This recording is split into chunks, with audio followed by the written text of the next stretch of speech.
Hello friends, welcome back to my channel. আশা করি তোমরা সবাই খুব ভালো আছো। প্রিয়ার রান্নাঘরে তোমাদের সবাইকে স্বাগত। আজকে আমি বাঙালিদের সবার পছন্দের শুক্তো রেসিপি নিয়ে হাজির হয়েছি। একদম অনুষ্ঠান বাড়ির মতো স্বাদে ও ফ্লেভারে কিভাবে শুক্তো বানানো যায়, আর কি সেই বিশেষ মশলা যেটা দিলে শুক্তোর টেস্ট একদম অনুষ্ঠান বাড়ির মতো হয়ে যায়, তাহলে আমার সঙ্গে পুরো ভিডিওটা তোমরা দেখতে থাকো। প্রথমেই দেখো, গ্যাসের উপর একটা কড়াই বসিয়ে দিয়েছি। তারপর এখানে একটা শুকনো মশলা বানিয়ে নিচ্ছি।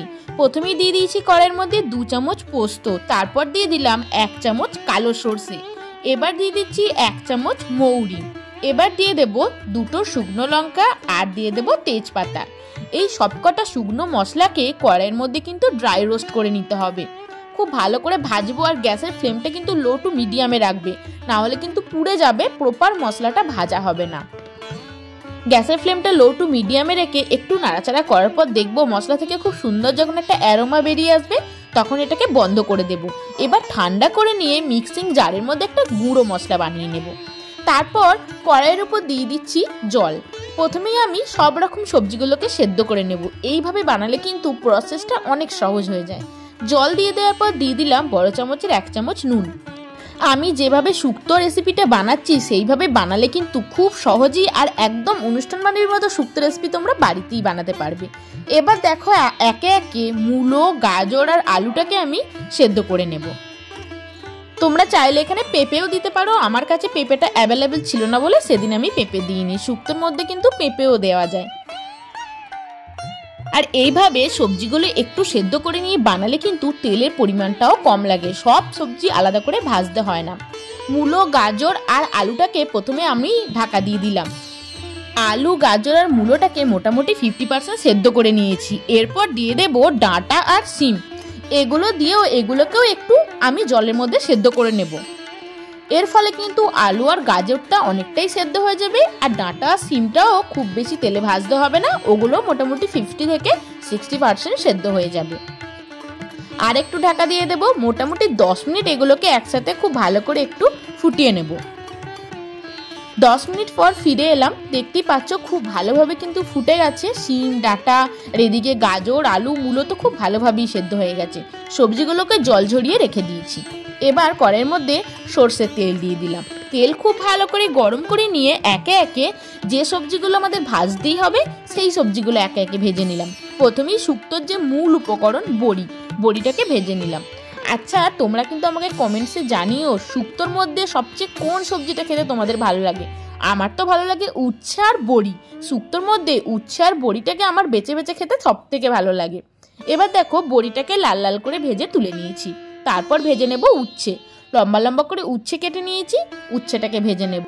একে একে যে সবজিগুলো ভাজার সেগুলো আমি একে একে ভেজে তুলে নিচ্ছি। উচ্ছের মধ্যে অল্প একটু নুন দিয়ে দিলাম। নাড়াচাড়া করে উচ্ছেটা একটু ভেজে নেব। আর এই উচ্ছের মধ্যে 1 ফোঁটা হলুদ আমি দিয়েছিলাম। দেখো, উচ্ছেটা এবার তুলে নিচ্ছি।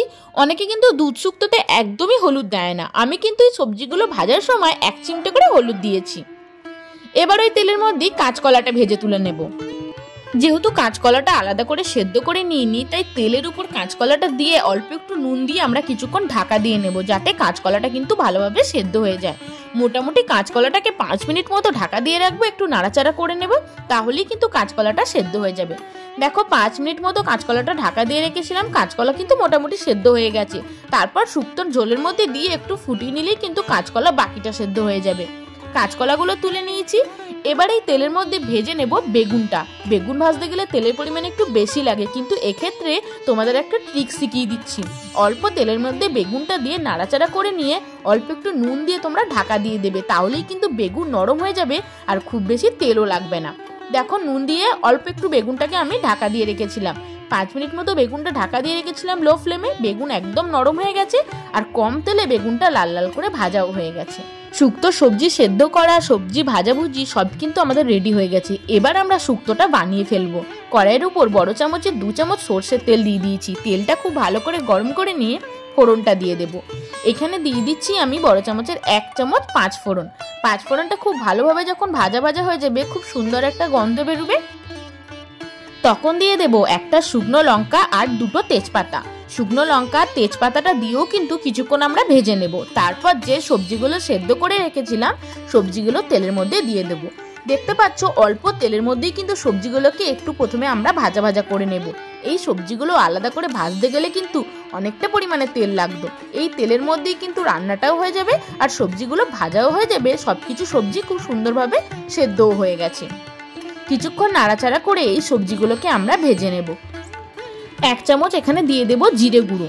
আমি এখানে আদা বাটা বা কাঁচা লঙ্কা বাটা ব্যবহার করিনি, তোমরা চাইলে আদা বাটা বা কাঁচা লঙ্কা বাটা এখানে মশলাটা দিতে পারো। খুব সহজ প্রসেসে আমি এটাকে দেখাচ্ছি, কোনো রকম কিন্তু বাটা মশলা আমি এই শুক্তোটার মধ্যে ব্যবহার করিনি। এবার দেখো জিরে গুঁড়োটা দিয়ে কিছুক্ষণ নাড়াচাড়া করে নেওয়ার পর কাঁচকলাটা দিয়ে দিলাম, কারণ কাঁচকলাটা কিন্তু খুব বেশি আমরা সেদ্ধ করিনি। কাঁচকলা দিয়েও খুব ভালোভাবে একবার নাড়াচাড়া করে ভেজে নেব। তারপর একসাথে সব সবজিগুলোকে সেদ্ধ হতে দেব। যেহেতু দুধ শুক্তো বানাচ্ছি, দুধ তো দিতেই হবে। পরিমাণ মতো নুনটা দিয়ে দিলাম, নুন দিয়ে একবার খুব ভালো করে নাড়াচাড়া করে নিলাম। এখানে বড় বাটির 1 বাটি আমি গরুর দুধ দিয়ে দিচ্ছি। তোমরা গরুর দুধ যদি অ্যাভেলেবেল না পাও সেক্ষেত্রে গরম জলের মধ্যে একটু আমুল দুধ গুলে নিয়েও কিন্তু এখানে দিতে পারো। আর ওই বাটির মাপ করেই 2 বাটি জল দিয়ে দেবো। অনেকে শুক্তোটা একটু গ্রেভি পছন্দ করে, অনেকে আবার এই দুধ শুক্তোটা একটু ঝোল ঝোল পছন্দ করে। আমাদের বাড়ির সবাই কিন্তু দুধ শুক্তোটা একটু ঝোল ঝোল পছন্দ করে, তাই জলের পরিমাণটা একটু বেশি দিয়েছি। আর জলটা যখন তোমরা দেবে অবশ্যই মাথায় রাখবে জলটা যেন গরম জল দেবে। সবকিছু গরম সবজির মধ্যে যদি ঠান্ডা জলটা ঢেলে দেওয়া হয় সেক্ষেত্রে কিন্তু তরকারির টেস্ট একদম নষ্ট হয়ে যায়। এখানে 2 বাটি জল আর 1 বাটি দুধ দিয়ে খুব ভালো করে সবকিছু সবজির সাথে একবার ফুটিয়ে নিয়েছি। এবার দেখো ভেজে রাখা যে সবজিগুলো ছিল সেগুলো দিয়ে দিলাম। বেগুন, উচ্ছে আর বড়ি সবকিছু একসাথে দিয়ে এবার খুব ভালো করে মিশিয়ে নেব। আমি যে শুক্তোটা বানিয়েছি দেখতে পাচ্ছ সবজিগুলো কিন্তু ভেঙেও যায়নি বেশি, আর সবজিগুলো একবারে গলেও যায়নি, আর খুব যে কাঁচা কাঁচা আছে তাও নয়। আর কিছুই নয়, যে মশলাটা প্রথমেই আমরা বানিয়ে রেখেছিলাম একটা শুকনো মশলা ড্রাই রোস্ট করে, সেই মশলাটা বড় চামচে 2 চামচ দিয়ে দেবো। এই মশলাটাই কিন্তু হচ্ছে শুক্তোর সিক্রেট মশলা। এই মশলা দিয়ে শুক্তো বানালে একদম অনুষ্ঠান বাড়ির শুক্তোর মতো খেতে লাগবে। মশলাটা দিয়ে কিছুক্ষণ ফুটিয়ে নেব যাতে সব সবজিগুলোর মধ্যে এই মশলার ফ্লেভারটা চলে যায়। অনুষ্ঠান বাড়ি গিয়ে আমরা যে শুক্তোটা খাই একদম কিন্তু সেরকম দেখতে হয়েছে। আর শুক্তো তো আমরা সবাই জানি একটু মিষ্টি মিষ্টি হয়, তাই আমি এখানে ছোট চামচে 2 চামচ চিনিও দিয়ে দিলাম। যখন সবজিগুলো সেদ্ধ হয়ে যাবে একদম শেষে গিয়ে চিনিটা দেবে। চিনিটা আগে থেকে দিলে কিন্তু সবজি ভালো করে সেদ্ধ হতে চাইবে না। চিনিটা দেওয়ার পর খুব ভালো করে একবার সবকিছু সবজির সাথে ফুটিয়ে নিচ্ছি। একদম শেষ স্টেপে চলে এসেছি। নামানোর আগে বড় চামচের 1 চামচ ঘি দিতে হবে। ঘিটা কিন্তু দুধ শুক্তে দিতেই হবে, না হলে কিন্তু ফ্লেভারটা ভালো আসবে না। ঘি দেওয়ার পর কিছুক্ষণ আরও একবার ফুটিয়ে নিয়েছি। আমার বাড়ির ছোট থেকে বড় সবাই কিন্তু এই দুধ শুক্তো রেসিপিটা খুব ভালোবাসে। তোমরা কারা কারা এই অনুষ্ঠান বাড়ির মতো দুধ শুক্তোটা খেতে ভালোবাসো আমাকে কিন্তু কমেন্ট সেকশনে জানিও। যে কোনো নিরামিষ দিনে এই দুধ শুক্তোটা বাড়িতে যদি বানাও, এই একটা তরকারি দিয়েই কিন্তু সব ভাত খাওয়া হয়ে যাবে। আমার দেখানো রেসিপিটা যদি তোমাদের ভালো লেগে থাকে ফ্রেন্ডস ফ্যামিলির সঙ্গে শেয়ার করো। খুব সহজভাবে কিন্তু আজকে দুধ শুক্তো রেসিপিটা তোমাদের আমি শেখালাম। দুধ শুক্তো অনেক রেসিপি আছে, অনেকে অনেক রকম প্রসেসে শুক্তো বানায়, কিন্তু আমি যে রেসিপিটা দেখালাম আজকে এটা কিন্তু খুব তাড়াতাড়ি তোমরা বানিয়ে নিতে পারবে।